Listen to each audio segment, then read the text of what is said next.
Here's a lullaby for anyone who wants to fly from their hometown where people drown and where the townies die. This old library has 30 books and one. Guys, so here I am with part 2. So if you've watched part 1, you probably made it this far. Thank you. That was a washi pad I was showing you from We Are Memory Keepers that actually matches the papers that I'm using, the 3x4 and the 4x6. I'm going to be stamping that Some Odd Girl set I just showed. The leaves from that. First just cutting down that banner that I decided to put on that 4x6, and I wanted it to split exactly down the middle of the picture the way I wanted it to, so I just used my little pencil to mark that off, and now I'm just gluing it down with basically ATG type tape because it holds down pretty well for most things.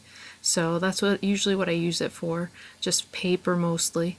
And basically that's the main embellishment, and then I'm going to be adding the little leaves from the Some Odd Girl set that you're going to see me take out in a second, because those are like one of my favorite leaves from any set that I have, which is a great way to use your set for more than just the main image when you have those little extras. So that's something that I don't do too often and I want to do more because I love to really like take advantage of the sets and really use them. I'm using archival ink on the washi because it's a permanent ink, and I knew that if I use this ink more than likely it would not smudge, and I'm a little off camera right here. I'm going to notice in a second. There you go. And so if you're going to try doing this type stamping on washi paper or whatever, I haven't tried other inks. I always go with the archival because I know it's like a safe bet, so I'm not sure if you would get smudging with other ones, but I would do the archival. And basically I'm going to put down some of the leaves to give that translucent sort of effect, and then the other one I'm going to leave backed with the paper so that it's more of a distinct green and it's not as faded out. So that's something to remember with washi tape. It's going to look different if it doesn't have like white underneath it compared to when it does, and a lot of times you want it to have that translucency effect, but then other times you really don't because it doesn't quite show up the way you want it to. So some of them will be translucent while other ones will have the backing, and that's just a little something that I've learned from trial and error when I am going to use washi and then I'm like, oh wait, I can barely even see the washi now, which is actually going to happen on this card because I wanted to put some more detailing right where the yellow part is, and use like a little strip of washi that I'm trying to pick out right there. I decided to use that one, but you know, when I took it off the white backing, it was just too translucent for my taste.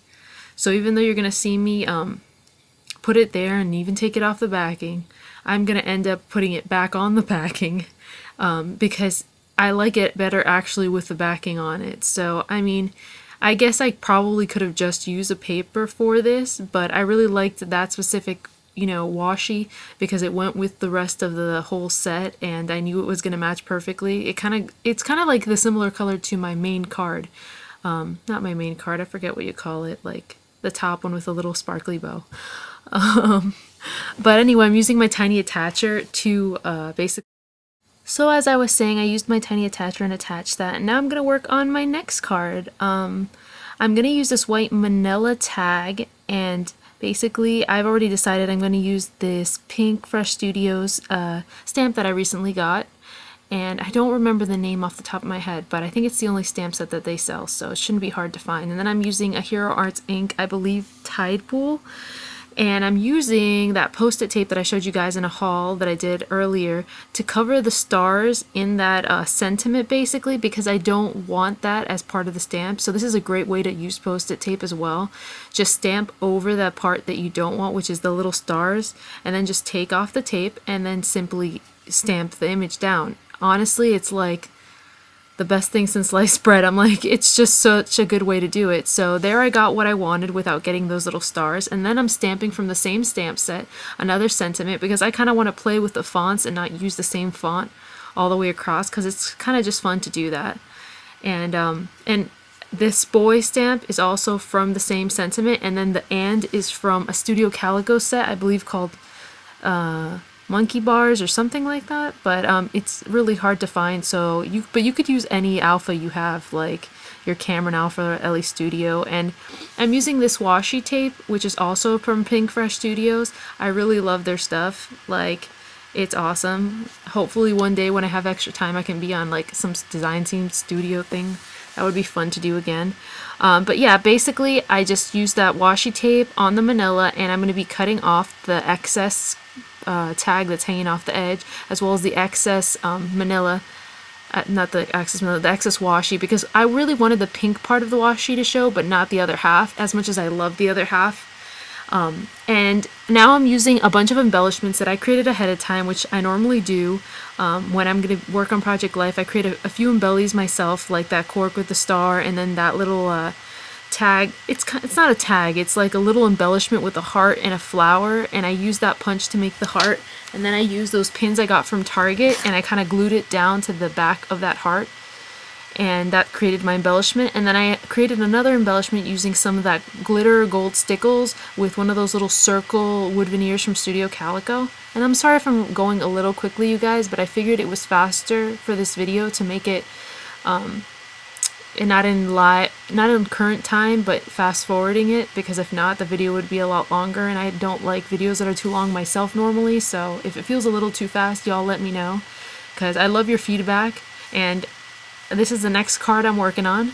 I'm using basically my dabber just to kind of whitewash it in a way. Like, it's not an actual whitewash, but just to like make it more subtle. The colors are popping, and that's nice, but I just wanted to be slightly more subtle because it was a bit strong in comparison to the other colors. Then I'm using that frame stamp from that Studio Calico stamp set, and I just cut it out, stamped it in Memento Teal Zeal, and then I got the pictures ready for it that I wanted to put inside, which I used my Quick Cut starter set to do that. And I just keep my photo down, the actual die down, with a piece of little post-it, and that's basically how I do it. And I'm sorry for the shakiness in this. My desk is glass and it kind of like moves around a bit when I run the Cuttlebug, but basically I just cut it out and it fits perfectly in that frame that I cut out from that Studio Calico die earlier. So this is part of the reason I love those dies.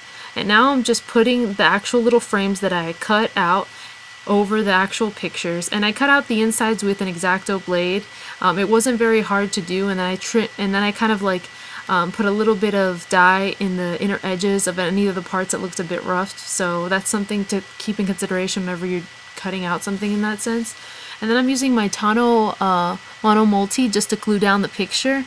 Make sure you don't use too much glue so that it doesn't seep out the edges. It takes very little amount, and it's a really good glue.